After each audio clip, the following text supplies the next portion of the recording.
friends, and welcome back to another episode of your Bish Therapist podcast. And today I'm so excited to have a brand new guest to the show, my friend and yours, because I know y'all love her, Mary Payne Gilbert from Pink Shade Podcast. Welcome, Mary Payne. Hello. Thanks for having me. Of course. I'm so happy to have you. I was on your show a couple of times, and then I had you scheduled to come on my show, and then my life fell apart at the seams, and I went underground for 2 months. So I'm happy to be above ground, and I'm happy to have you back. Yeah, we're glad to see you above ground. Yes. Yes, above ground is always good. One thing I really want to start by asking you is that you went to BravoCon. It's something that I've always wanted to do, but I feel like, you know, with my health and my body, sometimes it's just challenging for me, but it is a goal for sure. Yeah. So how was your experience with BravoCon this year? It was fun. This is the third time I've been. And I hate Vegas as a whole, as an entity, as a city, as a concept. But it is great in Vegas. It's really great because most everything is pretty walkable. They've got the Formula One stuff going on right now that makes things a little tricky, but that's better than New York to me. And I love New York. I would live there, but everything is so far. So Vegas is a better experience for it. And, you know, everybody there is just so happy and all there for the common goal. And, you know, it's just a lot of like-minded people that all get the same jokes. And it's really great, you know? It's really great. Like it does seem like, even with the Bravo Labs, it seems like everyone puts beefs aside and like you said, everyone's there just for a common goal to kiki. But I'm with you though. I hate Vegas because I don't drink and I don't gamble. And so for me, it's like also very overstimulating, but I see your point in terms of it's probably easier to do it there than New York. Although if they did it in New York, I would love to go because that I'm closer to. So, but anyway, I considered BravoCon as soon as they moved it from New York. Yeah, right. That sucks. Yeah, you've got 2 years to think about it. They're going to do it again in 2 years. So and that's how long it takes to save the money to go because it will drain every dollar you've ever made in your life. Yeah. Oh gosh, that also is so stressful because it's so expensive. You know, being a podcaster, you know, between the recording software and all this other stuff, and you know, it can be very expensive. So that's a great point. So when you were there, anything that stuck out to you was like really funny, really interesting? Well, what I like is to get sort of, as you're chatting with people that are there, the people's experiences, like somebody will emerge as somebody that was kind of an asshole a lot, or somebody will emerge as somebody that was like a rude drunk or something, Shep. And it kind of like a theme will emerge. And what I got this past time was that everybody really had a great experience with Bronwyn of Salt Lake City. Every person that met her, whether it was like casual in the hotel or like on a red carpet, you know, planned photo op, it seemed that she took time to chat with every person. And again, I know people that saw her sort of in sweatpants in the lobby, and she was just as kind to those people as she was, you know, to people doing interviews. So that kind of stood out. Same as last time, everybody had a great experience with Angie K. You know, we met Rachel Zoe, and it was kind of a blur, but it was very fast, and she seemed stunned, like, whoa. I think that she's had a level of fame and was on Bravo a long time ago and has had this level of fame as a designer in her own show. But she seems stunned, like at the level of people just like lined up to take pictures. And I don't think she quite knows what's about to hit her. You know, it's funny that you say that because, you know, I've loved reality TV since back in the day, right? When Rachel Zoe Project and all of that. And so I think it's such a funny observation. I think you're right. She's been out of that sphere for a little bit. And Bravo fandom is obsessed at best and diabolical at worst. So I feel that it could be, Mandy Slutzker and I were talking about how these Bravo Labs, it's like they have to be on for 3 days. And it's like, God forbid, they have a moment, right? So I definitely feel like it's exhausting, it's overstimulating, and I could see how hard that would be, especially like a lot of these housewives, especially the OGs, like they're primed for this, but Rachel Zoe is not. She's just came back. Right. So that's really funny. Yeah, and I spoke to Tia of Potomac in the airport. She was on, Mandy and I were on the same plane. Tia was on the plane as well. And she had been on her plane on the way out. And I spoke to her in the airport while we were gathering our luggage. And I did bother her the whole flight. And then at the end, we were standing there getting our luggage. And I will tell you that 2 years ago, Candy and Ashley were on our flight on the way home, and Mandy too. And we talked to Ashley in the airport afterwards, Candy literally like stood off to the side, had like a handler getting her luggage, all this stuff. It was so different how Ashley was just there with her hair guy, like, yeah, what are you guys doing later? Are you going out? She couldn't be more normal. And Candy was like sunglasses on, off to the side, had somebody getting her luggage for her. And it is sort of interesting to see that dynamic as well. But it was a great experience overall. By day 2, I was like, I hate this. I hate Vegas. I got to get out of here. I want to leave. But then by day 3, I rallied. By day 3, I'm like, this is fun. You lived off the energy from the group. But you're right. I feel like what I would love most about BravoCon is it's a giant sociological experiment, right? You get to see these housewives who are just authentically, like, to me, Ashley Darby, she just seems like so chill, so cool. Like she could be your friend. Yes. Candy, here's the thing. I love Candy. She is absolutely one of my favorite people on Bravo. I think I miss Atlanta without her. I miss her. No, I was talking about Candy from Potomac. Oh, Candy from Potomac. Who's that? Candace. Candace. Sorry, okay. Candy ass, if you're saying it phonetically. Candace. Candy ass. Okay, that's right. Yeah. Okay. I'm so sorry. So sorry. No, I'm glad we clarified that but I could see even Candy Burris, she won the Lifetime Achievement Award. I could see her being friendly, but like at a distance. Because when you have real fame, she's got real fame. And she is worldwide, bitch. She is worldwide. That's right, bitch. She's worldwide. But now that you're saying Candace or Candice, who gave her that name? Gosh, I forget. But either way, I could see her being a little standoffish. I could. And she and Ashley had a problem at the time, which was 2 years ago. And God knows I can't remember what it was. But they didn't speak. They didn't speak in the airport. They didn't speak on the airplane. And then, when Ashley was standing to get her luggage, and Candace was over there with her sunglasses on to the side with a handler getting her luggage, I was like, "This is interesting." Oh boy, yeah, that is interesting. That's interesting. Yeah. Who were you looking the most forward to meeting or seeing, and did you get to see them? Well, my goal for the past couple of years has been to meet Marisol, because I'm obsessed with Marisol of Miami. Can I say I love the Miami women, period. Period, yes. End of sentence. Especially Gertie, especially Marisol. Love them. Yes, and I love them too. And I never watched Miami before Marisol and Alexia were on Real Housewife Ultimate Girls Trip. And it was the bro of it all, like bro and the cocky. And I was like, I got to watch Miami. I like these ladies. And I watched the whole thing. And from season 1? Because of them. Mm-hmm. Oh, now, wow. I'm also friendly with Miguel Luciano, who has that wonderful Instagram where he does all the invitations. And he's been on my show. And I hooked up with him quite a bit at BravoCon. We got to see each other. He's hilarious. And he's gotten very close with Marisol. So I had an opening when she walked into our Bravo Palooza. When she walked in, Ingrid's like, "It's happening. Marisol's here." Now, at the Bravo Paloozas, the Bravo Lebs have these sections. They go to stand and you can line up and take the pictures, or they mingle depending on what they're doing. And she went directly to a corner and sat in a chair and was like, "If you'd like to talk to me, I will not be be mingling, and I will not be standing in front of a blue thing." No. Mm-hmm. So when she went and sat down and people kind of didn't notice, I was like, ching. I went right over, picked up a piece of paper that said reserved seating, sat right there and said, "Marisol, I've always wanted to meet you. I'm friends with Miguel."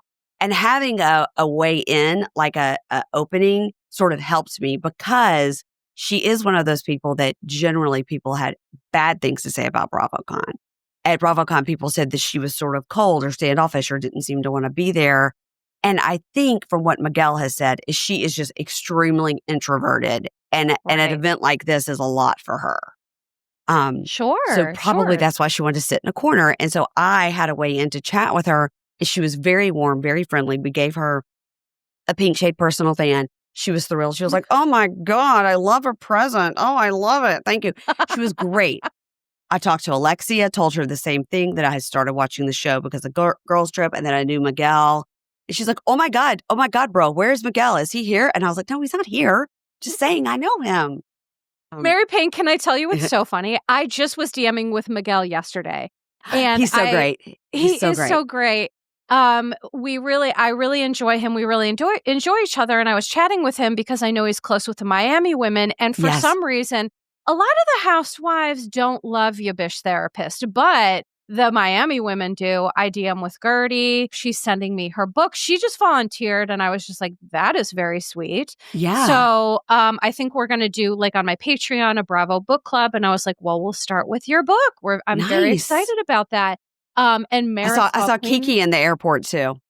Did you? Oh my God. I love all the Miami women, and Marisol reposted me a couple of times, and I was like, well, I love that, number one. And number two, I could see, like I said, it being so overwhelming with Marisol. Like if it could be too much. And the thing with human behavior is people personalize it and they misread it a lot. And I imagine that can happen a lot at BravoCon because I think Marisol's probably a lovely person, like you said, just it was a lot for her. So that is funny. And I love that you had Pink Shade fans. Oh my gosh. I usually, because I'm at a different spot, I usually have them sort of everywhere, and I can show you. It's a little white, personal fan that you charge, but it's a great size because you stick it in your pocket. And, we did it. I always have some available so that I can give them out. And I gave one to Marisol, and it'll come to me, but I can't remember who the other person was. Did you give one to Angela Oakley because she loves a fan? She was not there. A fan. Oh, she wasn't? Not to my knowledge. I thought, because here's the thing. I saw if she was there, I never saw her, never heard a word about her if she was there. I would have loved to have met her. She might not have been, but I saw a picture of one of the husbands with Charles Oakley. And I was like, is there a way that Charles was there, but not Angela? I guess she must have been there, but she must not have been doing photo ops and stuff because I never saw her name anywhere. And I never heard anybody meeting her. But I would have loved to have met her because the craziest thing was, when she appeared on Atlanta and my husband walked through the room, was like, is that Charles Oakley? My husband could not believe that that famous basketball player who he knows very well would be on one of my trashy shows. Yeah. It's funny when my husband does the same thing when things intersect with like sports, because my husband's a huge sports nut, and so he'll be like, "This person's on the show." Yes, I know, and it's like, okay, see, that's the Venn diagram of where the wives and the husbands can meet and get along. And like Martina Navratilova, heard of her? I know. Yeah. But they didn't have a good season on my. They've got to be headed for divorce. One would think. One would think. Yeah. So let's start out with, before we start talking about some shows, which, by the way, of everything that's on right now, so there's Salt Lake, OC just ended, Southern Charm, Beverly Hills is coming back. What are your specific jams? Like, what are you really into? I'm really into Salt Lake. I mean, no surprise, everybody is. I love Southern Charm just because I'm Southern. And I always love Southern. I just like to look at Madison. I think she's so interesting and so beautiful. So I just like to look at her. I know that sounds weird. And I'm very into the Valley. It's not currently on, but I'm very into the Valley. Well, I mean, the Valley, I feel like this is what your Bish Therapist was made for. So totally. It gave, I could have talked about that show for 17 hours a week. Yes. I met at BravoCon, I met Danny and Jesse and Michelle. Those were the three that I met. Generally good experiences? Yeah. Especially Michelle was very chatty, and she was just sort of walking around the VIP lounge before she went over to stand to get her picture made, just walking around chatting with people. Yeah. She was in her slippers. She had her handler carrying her shoes. I can get behind that. Yeah. Oh, I can get behind that too. Oh, you got to have comfort, honey. Yeah. So, one of the stories that I want to start out with is Wendy and Eddie Osefo, who at BravoCon, she just like vociferously denied all of these allegations. And so for people listening who maybe aren't caught up to speed, let me just give you the Reader's Digest version. So Wendy and Eddie, a couple weeks ago, it broke that they were charged with insurance fraud because they said, allegedly, they said there was a break-in, and then Wendy was seen wearing one of the allegedly stolen rings on a carpet, which is just stupidity. Like, you might have 4 degrees, but you have no street smarts. And then news broke this week, and I'll just read a little bit, is that they were accused of possessing 40 credit and or debit cards using aliases to conceal their identities. And this is according to the Baltimore Banner. So prosecutors are seeking additional financial records as they believe they will show a pattern of excessive spending and support a motive in their criminal fraud case. Now, what is funny, in newly filed court documents, the Osefos have approximately 40 credit and or debit cards, some in the names of Pam Oliver and Eddie Hennessy. When I read Eddie Hennessy, I die, Mary Payne. I die, Eddie Hennessy. I have Mary Payne Bacardi. I mean, that now she has come out and said like all of that is not true. Now, as far as the other stuff with the break-in and stuff, it's sort of like, we appreciate all the support and da-da-da-da. And they haven't necessarily addressed all that insurance fraud stuff because it's true. But all this credit card fraud, she came out and said like, now people are just making stuff up. But that is something pretty specific to pull out of the air and put into a newspaper, you know? It is. And let me tell you something, okay? I have joked with people that I would rather commit murder than steal from the federal government, because the federal government has all the available resources and they will hunt your ass down to get $12. They don't care what you stole. Yes, they're going to come for you. Yeah. And, you know, you would think the same approach would be applied to murder, but let's face it just isn't. So I think that, you know, to me, my take on that is that Wendy and Eddie this year with Potomac, we're seeing them basically renovate their entire home, right? Literally top to tail, over $100,000. And it just feels like housewives go on and they see themselves in their houses the first season, and then they do a whole reconstruction to their face and to their house. That seems to be what I've noticed. And I think to me, it sets up a real case of like keeping up with the Joneses and all of that stuff. Because if you're a Bravo Lab, you feel like you have to live a certain way. Right. And then I feel like with Wendy that Wendy has, you know, there's some narcissistic traits and tendencies there where I think that her mom probably set up a situation where she only feels valuable if she is either earning or getting degrees of some sort. Now, she's a full-blown adult, so we can't blame mom, but I'm just saying I feel like Wendy has internalized that, and she's like, well, I have to be this or that, and then they just went outside what they could afford. But I don't know, that's my theory. What are your theories? My whole thought is, if he's a full-blown, highly educated lawyer, and she is a full-blown, highly educated doctorate degree teacher at Johns Hopkins, and, you know, a political pundit, all these things, that alone right there are two people making a good amount of money in today's world.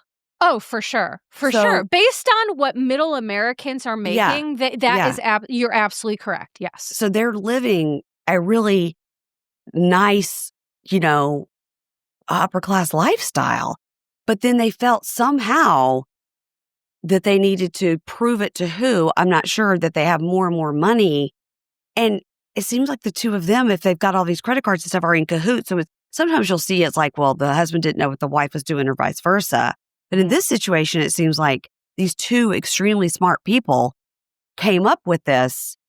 And the fact that I still can't get over the fact that this guy who has a law degree was putting things in writing on email to his wife about, go find some more items so we can hit the max. And knowing if you just look a little bit down the road, they could get your emails. Like, it's just like, God.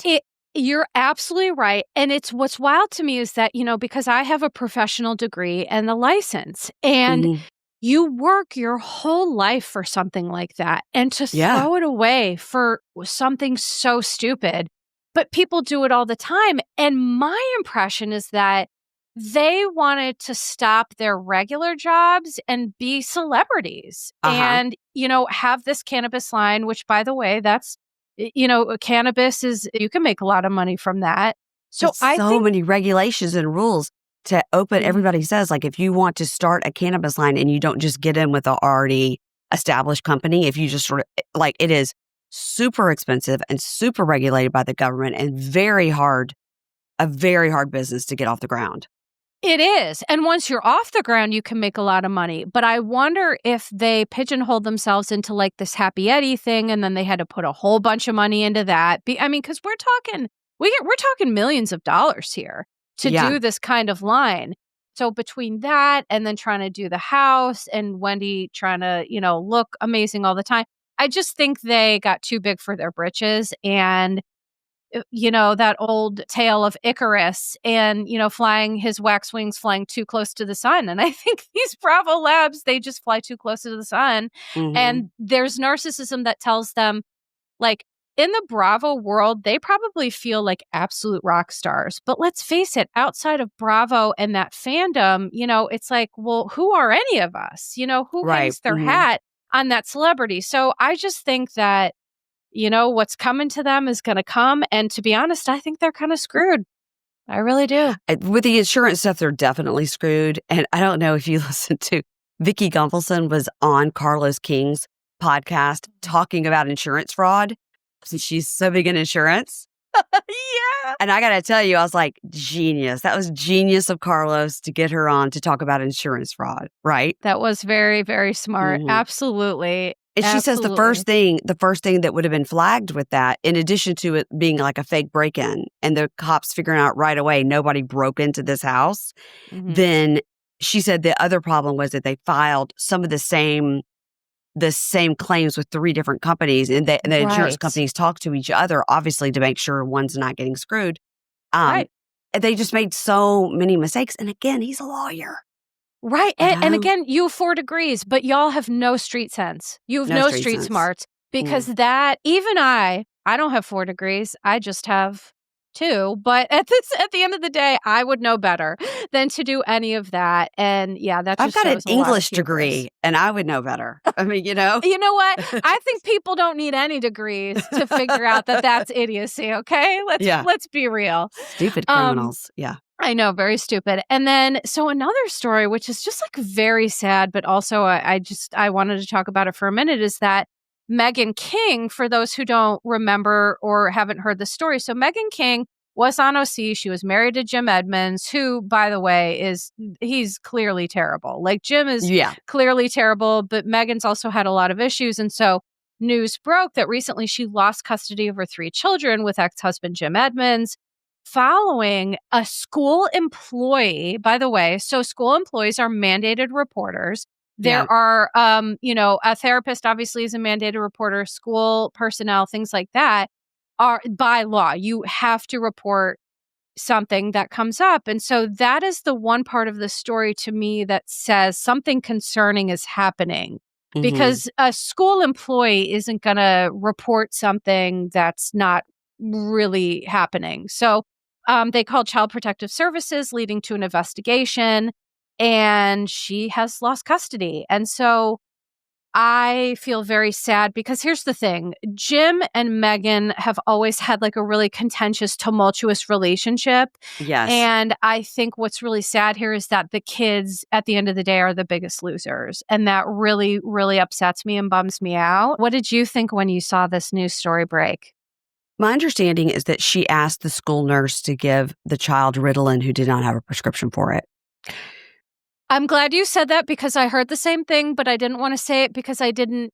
That's alleged, but I have heard the same information. Yeah. Now, let's say that's the case, since it's alleged. I don't know if one child had the prescription and she said, "We'll just give it to both of them," because she thinks the other child needs it, but the child didn't have the prescription, and perhaps Jim Evans has said, we're not giving it to them. He doesn't need it. And then she's trying to like sneak around the back door with it. Maybe she thinks one kid has ADHD and it's not. I don't know if she thinks one of her children has ADHD and he refuses to let the kid get treatment. So she's doing it when the kid's with mom. It's a lot of different things there, but you can't do that. You can't do that. You can't give a kid meds they're not prescribed. You just can't, you know? And as a therapist, what I can tell you about the danger of that, right? So Ritalin and medications like that are stimulants. Yeah. They are basically a few molecular differences away from methamphetamine. However, there are some children, I've worked in the field for, over 20 years, and it is life-saving and changing for them. When people are very hyperactive. I have a child on ADHD meds that completely saved her life. Yes. Right. Right. Because that is the interesting part. When you have hyperactivity, even though it's a stimulant, because they have the disorder, it has that helpful effect. But if you're giving a child that medication who has not been properly evaluated by a clinical psychologist, a psychiatrist, that could create heart problems. It could lessen their appetite, weight issues. I cannot say how dangerous and how stupid, quite frankly, that would be to do that. Because let's face it, the two of them have the resources. And listen, like you said, maybe Jim was like, I don't want her tested. I don't want this. I don't want that. Fair enough. And that sucks. I hate when that happens in custody situations, but you find another avenue. You go to a pediatrician, you figure something out, because that is just dangerous and stupid. Totally. If that's really what happened. Yeah. Either way, something happened that a school worker, nurse, or whoever felt, I have to report this. And you can't imagine the position they're in to be like, God, I don't want to have to report this mom, but I have to. I mean, it's anyway, we've never had any indication at all that she's lacking in the mothering department. So I'm hoping this is something that can be worked out pretty easily. But I mean, like you said, she and Jim have had this terrible divorce, and he is now married to a woman that they brought in to their marriage for a threesome. Right. And so all of it is it's so messy. It's so messy. And they think the kids are involved. And then, oh God, it's really bad. And I really hope that it gets worked out and they work something out. And if she's suffering with something, she gets some help too, Right. Because, parents are people too. And so, they have issues. And if that happens, I hope they get that managed. But I always say, and I've always said this when I'm doing therapy with families, is you have to love your kids more than you hate your ex. Yep. Yes. You just have to. You have to be the bigger person. You have to swallow things for the betterment of your child sometimes. And it's just very upsetting. So, I'll talk about that as we find out more. But I pray that everyone's okay and that everyone gets the help that they need, like you said. Yep. So let us move on to Real Housewives of Orange County, because the reunion part 3 was bonkers. Bananas, crazy town. I don't even know what to say about it. What? So there was just so much getting into what I like to call like the game of semantics, right? It's like when you get into, well, I didn't say exactly this or blah, blah, blah. And it's just like, I feel when people do that, it's because they're trying to hide something or be subversive. So the general gist that I got from this, and I want to hear your thoughts, are that starting with Gretchen and this kind of anti-LGBTQIA storyline, is that the post that Tamara brought forward seemed to be fake and AI. However, Gretchen also seemed to be guilty of following and liking pages that put out hateful anti-LGBTQ rhetoric. Am I crazy in that, or is that what? No, I think you're right. I think that's absolutely true. Yes.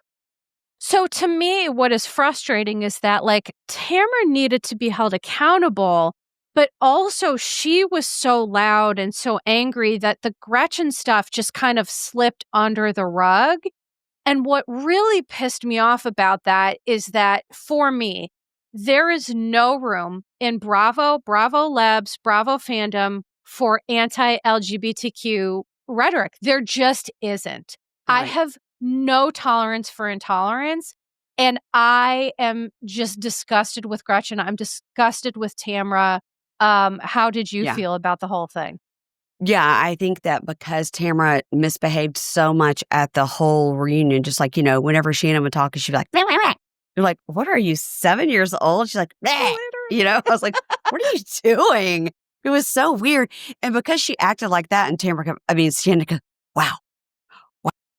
So because of that behavior, when all this came out, which we knew was going to be a big topic of discussion, Tamra was so, in her little chihuahua as she does, that you couldn't listen to her because they tried to turn it on Tamra. And she was just like, why are we talking about this? She did. But because she had acted so bad, what Gretchen did got very diluted. And it's like, look how crazy Tamra is. Tamra, did you do this? Did you do that? And Tamra kept trying to bring it back to what Gretchen did. But because she had acted so terribly and wasn't calm, then you lose the plot, right? It's like, look over here, don't look over here, That's exactly right. And it was so distracting, here's the thing. That was Tamra's goal. Like when I was writing my interpretations, I was going line by line with this is distraction, this is manipulation, this is triangulation. But for me, this is a case of two things can be true. Yeah. Gretchen and Slade are terrible, and Tamra has also been terrible. Correct. And I fully believe that Gretchen and Tamra were so hell-bent on taking each other down that they took themselves out.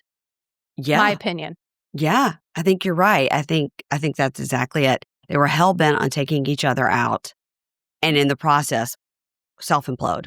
Yeah. Self-implode. Because at this point, so now we know that Vicky's coming back next season, which, so you're excited. I'm not a Vicky. Oh, I'm. Love her. Gosh. Love her. No. I do. I love her. No, I respect it. I respect it. I understand. And I think she's probably a really nice person. I just don't like some of her personal stances with things, but sure. Whatever. That's, you can't paint someone with a brush, because Mandy and I argued about this for about 20 minutes because I was just like, no. But I think that my worry was that if Vicky coming back meant that Tamra would be staying, but Mandy thinks that means that leaves room for Tamra to exit. What do you think? I think if they took off Tamra and Gretchen, I'd be okay with it. But I also think Tamra makes really good TV, and she's very close with Andy. So I stood with my whole chest, and I was like, if Tamra is back, I won't be watching, because I just think, and you're right, she's close with Andy. I think she has a lot of power, but I think that, I believe that she leaked stuff. Do you believe that she leaked? Because that at the end, I know she did. I know people that she talked to. Yeah, I know. Okay, right. Yes. And listen, we all know that she talks to, and I hate that people call us bloggers. I'm like, is this 1991? We're not this is not a blog. This is a podcast. But we know, I've talked to Tamra. I'm sure you've talked to Tamra. We've all talked to Tamra. I have never spoken to Tamra, but I know lots of people that talk to Tamra regularly. I have. Yeah, I have. Yeah. And then she yelled at me because, I can tell you that story later. I'm sure my audience is tired of hearing about it. But she was mad that I didn't support her autism diagnosis nonsense, because I just know better, and you don't get diagnosed after one session with a therapist. Right. Yeah. So so she yelled at me about that, and then she just never talked to me again, which I'm grateful for, because I don't have any interest in being involved with her. But we know that she's leaking these things, and so it's it's in their contract that they can't be doing this stuff. And it also stands to reason that she alienated her entire cast by doing that, because even Gina and Heather, after the reunion wrap, they were still trying to get her to confess. Come on, man, we know you did this. And she just cannot be honest about, her stuff. So how could they bring her back with that being the case? Good question. If she did breach the contract and do that, which it does seem like she did, they would have her just an actual reason to fire her and say, this goes against our policy, and it'll be a little bit of a warning shot to other housewives. Don't do this. Don't ruin this, don't ruin the season or whatever. Right. So that's a great point. They could take her off because of that. It would just be a matter of like, what's her Q rating or whatever. How much do people like her on the show as Tamara on the show, not like Tamara, the terrible person.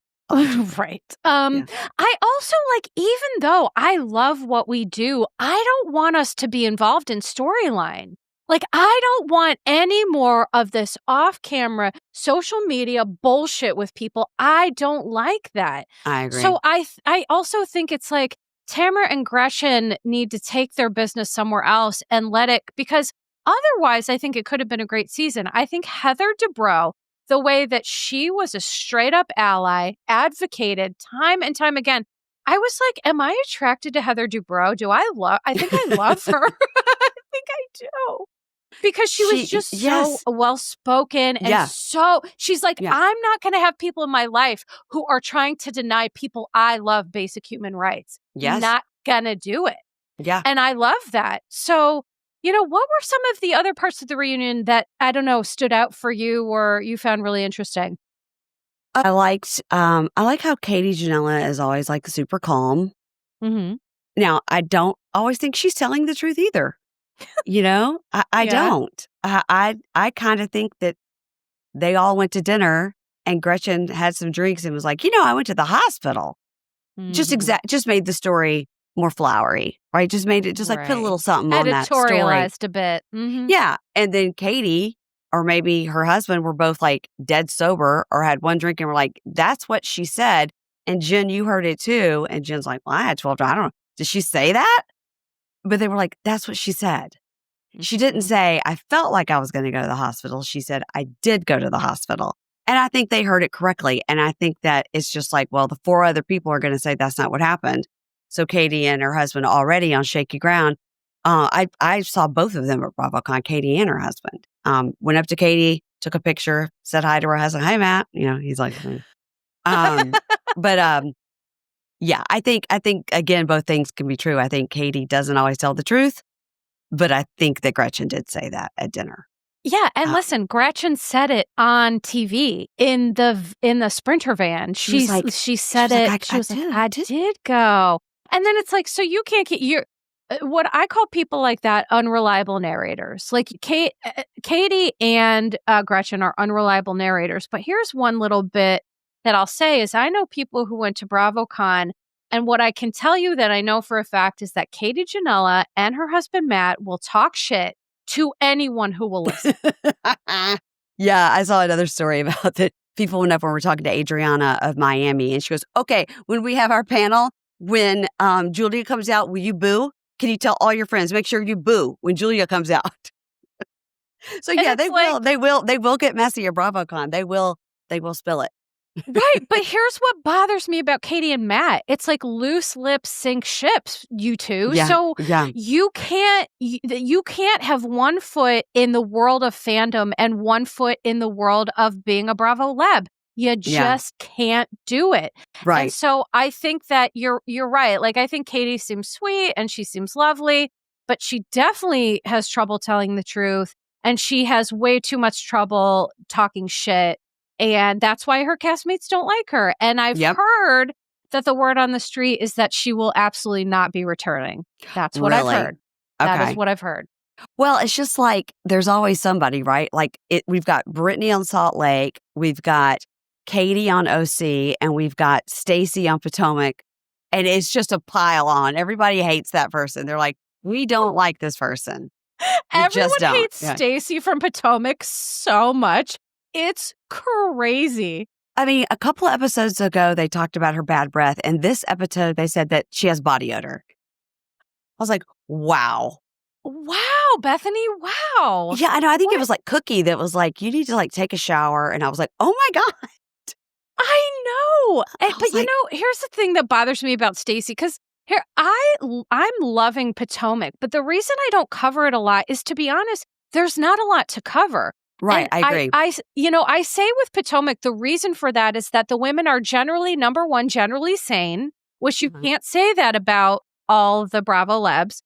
They legitimately have lovely relationships, and they know how to hold people accountable and then go on and have fun and have a kiki. To me, it's like one of the most perfect franchises. It's like, there's nothing for me to say.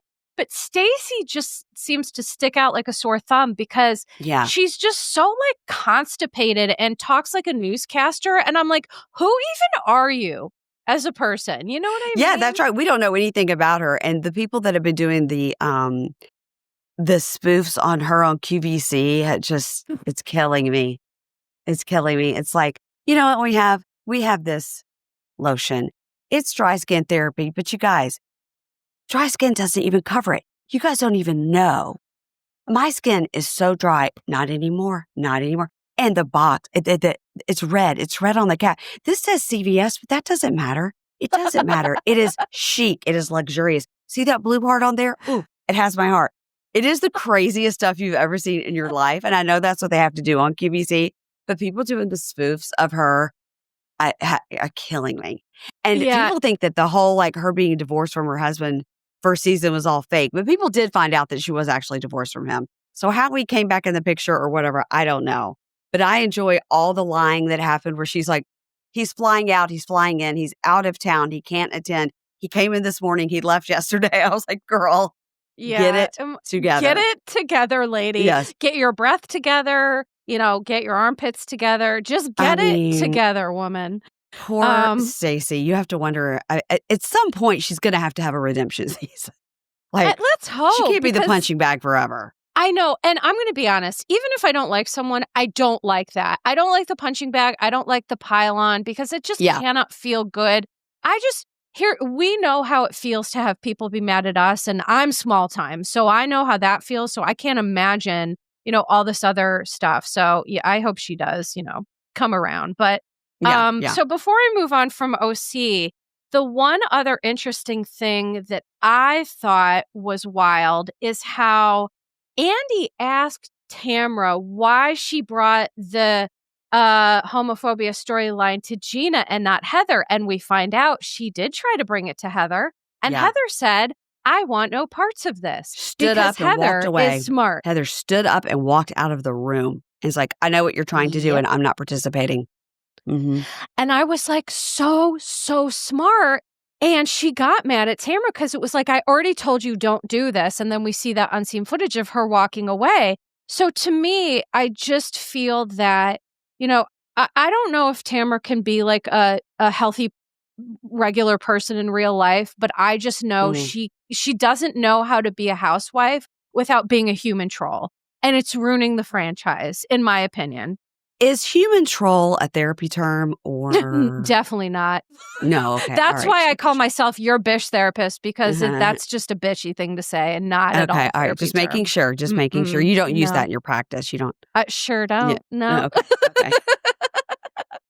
Okay, so let us move on to Southern Charm, Bapadoo, because I also, when you said you love Madison, here's the one thing I will confess to everyone is that when it comes to the shows that I cover, I really keep myself, I'm like, I say things I need to say about everyone. I don't stan anybody. I have people I like more than others. But Madison, there's just something about her that I just love her so much. I can never bring myself to say anything about Madison. I'm just like, just love her. Have nothing to say. I do too.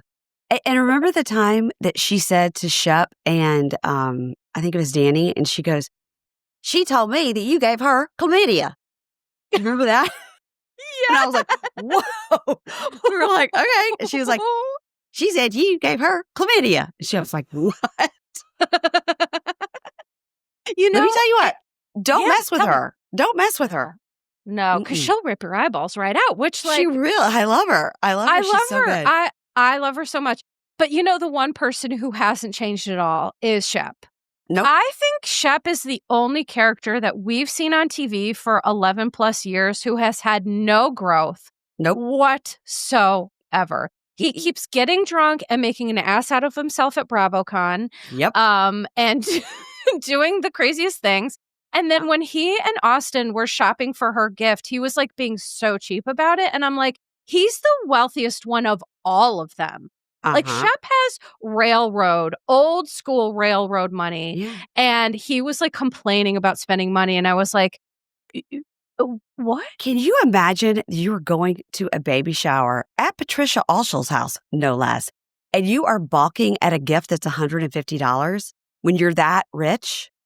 If you're a regular person, $150 is extravagant for a baby shower gift.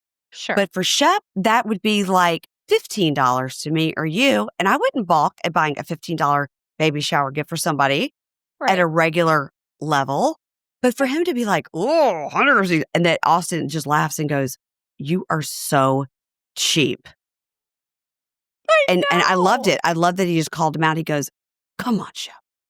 That's and there's cameras right here. You know? But you know what? Shep doesn't care. He doesn't care if people don't like him. He doesn't care that people think he's a man-child. He is just going to be consistently Shep. But one thing that I did appreciate is that when they brought the bear to the baby shower, Madison goes, oh, this feels expensive. And Austin goes, it was. And I just love Austin and Madison have such a sweet relationship. And I feel like it's just proof that sometimes we're meant to have people in our lives, but not the way we're trying to do it. Yeah. And obviously, romantically, that was a disaster for them. But it's like they're bros now. And I really kind of love that. Yeah, I like it too. I like it a lot. And I loved the whole baby shower at Patricia's house because I'm always looking to see how hot it is because I know living in the South, how hot it can be. And they didn't appear to be hot, and that made me happy. Because I was like, guys, you are getting invited to something in the South, and it's going to be outside. It's a 80% chance your hair's going to frizz and you're going to be disgusting. And you're going to be like, pretend to go in to use the bathroom and stay in there a really long time to cool off. But it didn't look hot, and that made me happy. I loved that we got to see her mom and her sister. I don't think we've seen her mom, but I don't think we've ever seen her sister. I was like, oh, wow, that's amazing. I love seeing the families. I love the cute husband. I love the son that's like 12. He's like, I know, so mad, but I'm like, he's the sweetest. I love Madison's relationship with her son. And I think that Madison also is just like, she seems to be like the mama bear of Southern Charm now, period. You know, where she's talking with Craig about, you know, it's like, what I love about Madison is she'll listen, but then also be like, well, Craig is so upset. He doesn't know what he's saying. But she'll just be like such a sweet, empathetic listener. Yeah. And then kind of call it out afterwards. But I just see her being the sweet mama bear, the voice of reason. And when Rodrigo gave her that teddy gift, you know, Madison doesn't cry a lot. It did bring a little tear to my eye, too. I know. It was sweet. And then we had flashback of times past when everybody made fun of Craig and his sewing. And he had just like gone away to a seminar to learn how to make a quilt. And this was the first one. But you saw he hadn't put the back on it yet. He just made the front. It's I'm just like, Craig, you haven't changed, bro. You haven't changed, buddy. Yeah. She's like, I am never going to use this ugly quilt, but this is so sweet, Craig. I know. Oh, bless your heart. That's what they say in the South, right? Yeah, when they want to say fuck the you. decor. You're so sweet. You know, my room is not going to feature this because it's going to be in home and garden, but that's fine. I'll put it in the closet. Right. Yeah. She was so gracious about it. And, you know, the one thing that I will say about Craig is that, because I know you have a history of loving people with a history of addiction. I'm like, am I crazy here? Or like Craig last year was saying how he's an addict and now he's drinking like a fish. We call this a relapse, folks. Why is everyone just okay with this? Well, I like how Austin calls it out at that opening dinner. And then he later tells Shep about it. And Shep's like, he was taking shots. And Austin goes, he was taking multiple shots. So it's like, is Craig going to address it? Or is he going to, in typical Craig fashion, like blame everybody else? I mean, he's the one that brought this forward. It was like, the reason I can't party like I used to and the reason I can't go out is because I can't stop. And he said the word addict. He said it. Nobody else labeled him that. Austin was stunned. Austin said, I didn't know that. I didn't know you were struggling like that. Now I will look at it differently. And then this season, he's like, well, forget what I said a year ago. Let's party. Woo! Same with Shep. yep, I'm not drinking very much anymore. I'm so embarrassed about what happened at BravoCon 2023. But get ready for 2025 because I'm going to fuck it up again. Yes. Right. But with Shep, at least I could see because he'll never, well, maybe he will in the future, but I've never seen him take ownership. He's never used the word addict or alcoholic. He'll never admit that, right? And I get a feeling with Shep, it's just begrudgingly like, oh, well, people are telling me this is an issue, so I have to say it, otherwise fans won't like me. With Craig, it truly confused me because it's like, so you're identifying as this, and now you're just drinking a lot. So I was just really concerned about that. But I do love that Austin is bringing it out because I feel like typical Craig is so consistent. He really is in that he'll make a big deal out of something that suits him, like last year, because it was like, oh, well, this is the reason why we're not hanging out. And then Austin's like, oh, okay. And now this year they're having all these issues. And we see that preview of them having this fight at a dinner. I assume that comes later in the season. But it's like a true friend is going to say, hey, this is concerning. What's going on? So I actually think Austin's being a good friend. Yeah, I think that dinner said like June something 2025, which would just be several months ago. So that must have been the end of the season because I will tell you, I went to the Southern Charm panel at BravoCon and Austin and Craig definitely do not like each other right now. And it was like they both seemed to have some sadness over it, but it was sort of like, I mean, Craig was sitting with Shep and Austin was sitting with Madison and they were opposite sides of each other. And, you know, somebody asked them about their friendship and Austin said, I'll speak on it. You know, it's not like what it was and we've had some problems and it's very sad and it's not going well between those two. Yeah. And, you know, I have to say that is sad because I think they have real love, but I just think that Craig struggles to take accountability for anything. And the problem is you can't have real, true, intimate relationships unless you can have conflict, you can take ownership, you can apologize, and you can move on. That's the only way you can have like a long-term intimate relationship of any sort.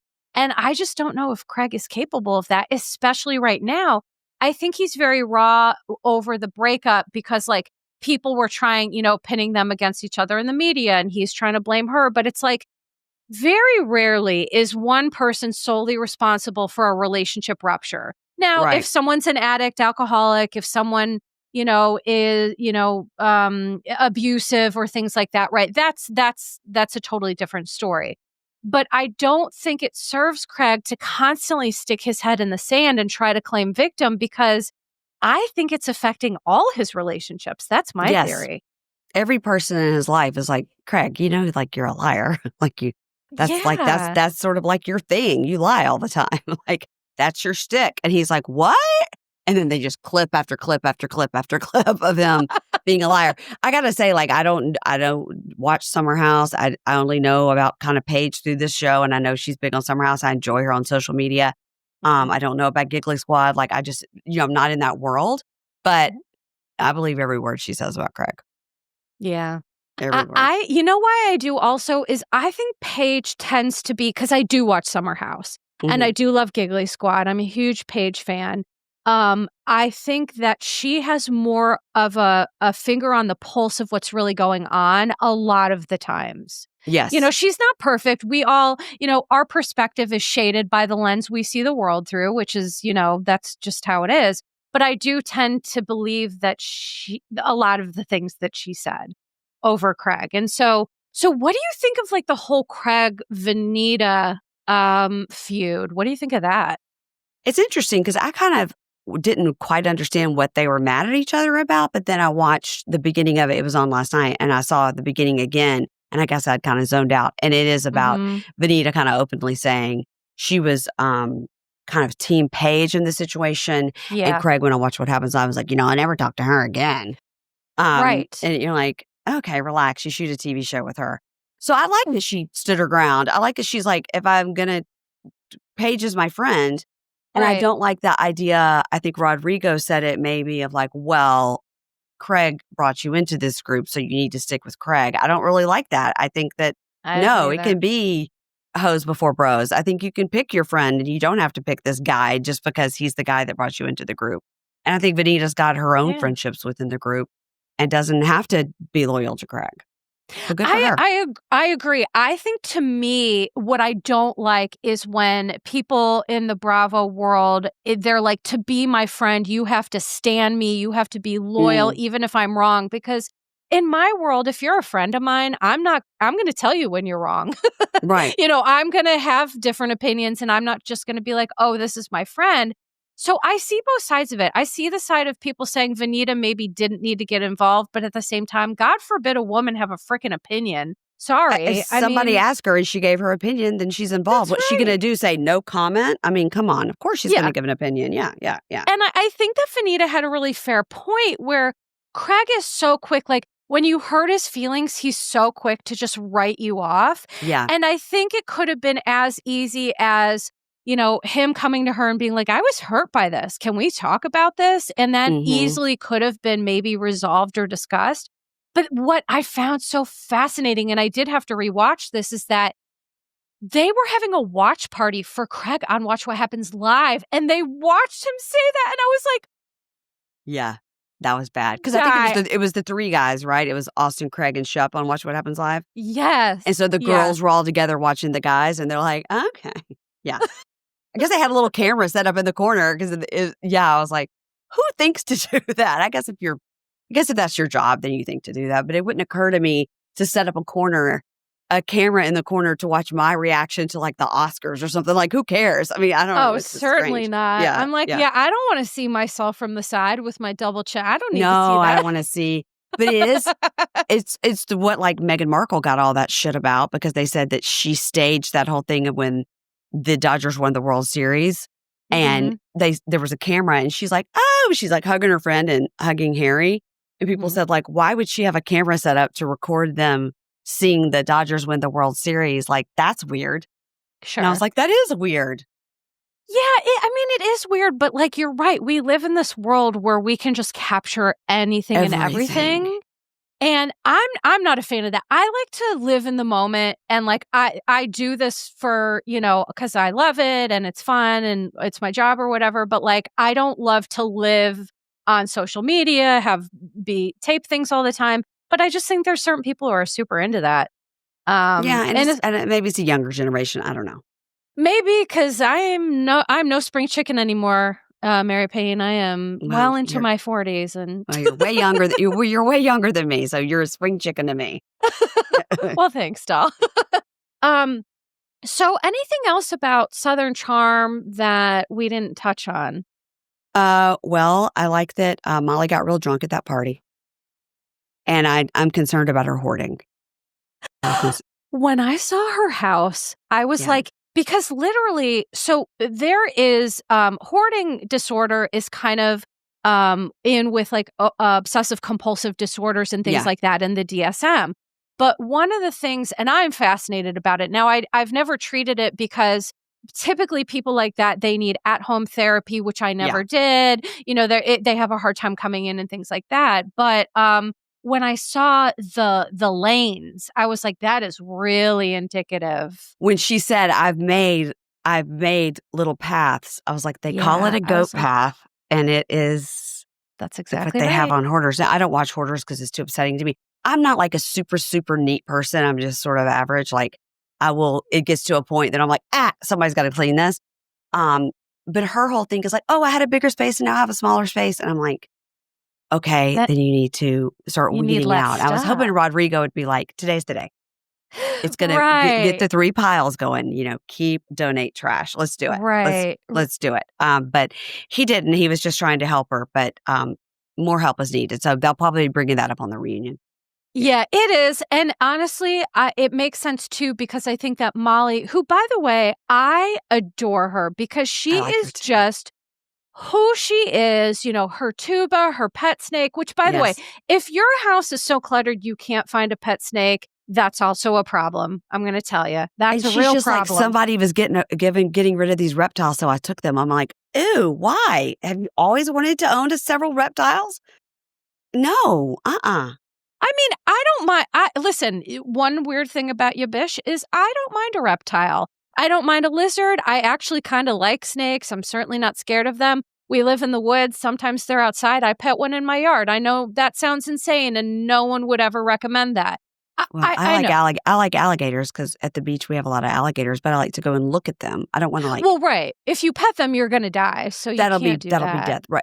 Yeah. I don't know. I agree. I think Molly is weird, and I think she's good for the show. I like her a lot. So good for the show. Doesn't take herself too seriously. Right. The one funny thing I'll say as we're wrapping this up is that Corey, I dislike so much that I didn't even acknowledge him in my interpretation. I didn't even mention his name.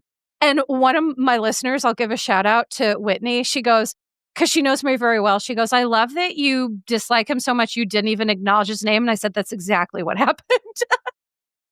What was up with that guy? I mean, I guess he's been on the show before, but I was like, are we trying to make Corey happen? Is he a friend of? Like, what are we doing? That's a good question. I think he is a friend of or a cast member because and I'm like, oh, perfect. That's just what Craig needs. You know, who self-describes himself as an addict. He needs a college friend who also drinks his face off to join this group. That's a great idea. You guys, at some point you do, and Shep hasn't hit the point, and I can't quite believe it because I think he's like 47. At some point you can't do it anymore. Right. You can't go out all night like that. It shows on your face. It shows on your work ethic. I mean, Shep doesn't have a job, but it just, at some point you can't do it anymore. And I think like Molly getting drunk at that party and having regret, like crying, like, I can't believe I missed this gig. I let people down. That's where all of them should be in their lives. They should all be at that point where they have regret for their actions. And Molly had something else real to do outside of just filming. That's what I love about her too. She has a real life, whereas a lot of people, like for Shep, this is his job. He has nothing else to do. He would be doing exactly the same thing if he wasn't on the show. He would just go to Costa Rica and surf. Then he would come home and collect his mailbox money. Then he'd go to the Bahamas and look for a girlfriend and then come back. He would be doing the same thing if he was on the show or not. Amen. Yeah. Amen. Mm-hmm. Preach. Well, Mary Payne, this has been such an amazing time. Thank you so much. I hope you will come back. And, because Salt Lake, we didn't really talk about because, the last episode, it was so. But, I'd love to have you back to talk about that and Southern Charm and just I'd love to discuss with you at length about Bronwyn and her marriage. But maybe you could come on my show and we can discuss. Happy to do it because I could write a dissertation on that. Yeah. Okay, good. Okay, good. But Mary Payne, please, I know everybody knows you, but for anyone who doesn't know where to find you, please let them know where they can find you. I never assume anybody knows me. I have a podcast called Pink Shade. I talk about TLC shows like 90 Day. We generally cover Love After Lockup on our Mugshot Mondays. It's off right now, so we're covering 60 Days In, but it comes back at the end of January. And I cover whatever the 90 Day shows that are airing. I'm covering both of them right now. And on Thursdays, I talk about Bravo. And I just started a rewatch over on Pink Shade Prime with Keisha of the best show that ever to hit television, Welcome to Plathville. We just started a rewatch. So, do you know I've never watched that? And everyone always asks me to cover it. I get that, and I get Sister Wives. Yes. And you know what I've said? It's too much. I can't catch up. It's just not possible, I don't think. Well, there's 7 seasons of Welcome to Plathville, and it's an easy, light breezy watch at the beginning. And then you, as a trained therapist, will be able to see in season 1, episode 1, what we all didn't see right away. Right away, we're like, something's off with this mom. Right away, in the first few episodes. But, by the time you get to the end of the season 1, you're like, whoa. And we're now 7 seasons in. And so because I talk about it so much and how much I love it, and Keisha's never watched 1 episode. So she was like, I'll do a rewatch with you. So now we're going back. But what she wants to do is every episode, she wants me to spoil it for her to say, oh, you should see what's happening now. These 2 are divorced or these 2 aren't friends. And I'm not telling her anything. I'm like, you have to go on the journey. I appreciate that because I think that also informs our perspective when we know something. Yeah, the journey is the most important thing. So I don't know, maybe you've convinced me to watch it. It's so good. I've told every TLC person that will listen, I'm like, this is the best show you've ever put on television. And I cover I cover Seeking Sister Wife. That's another good one.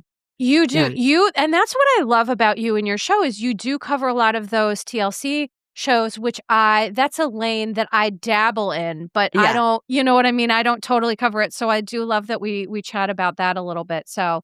And the Bravo crossover, because I had so many people come up at BravoCon and they knew me from my 90-day coverage, but they also watched Bravo. And I even had somebody come up and said they started listening to me because of my Love After Lockup coverage. I was like, so you like to get like down in the gutter with Love After Lockup and then lift yourself back up to Bravo. I was like, you're my people. You're my people. You got to go down to come back up. Yeah. That's right. That's right. I love that. Well, thank you so much. And for everyone listening, of course, you can find me at Your Bish Therapist on Instagram. I have a Patreon now. We have such a fun, kiki, such a community over there. I love that. Check me out on Patreon / Your Bish Therapist. And this has been so much fun. But for today, we're going to have to say farewell, sending love to you and yours, and ta-ta for now. Bye. Disclaimer. Posts are not intended to diagnose, treat, or provide medical advice. Your Bish Therapist is for entertainment and informational purposes only. The podcast, my opinions, and posts are my own and not associated with past or present employers, any organizations, Bravo TV, Greyheart Productions, or any other television network. The information in YBT podcast and on its social media is provided for general informational purposes only and is not intended to diagnose or treat. Please do not act or refrain from acting based on anything you read, see, or hear on YBT podcast or associated social media. Communicating with YBT via email and or social media does not form a therapeutic alliance. Melissa, operator of YBT, is unable to provide any therapeutic advice, treatment, or feedback.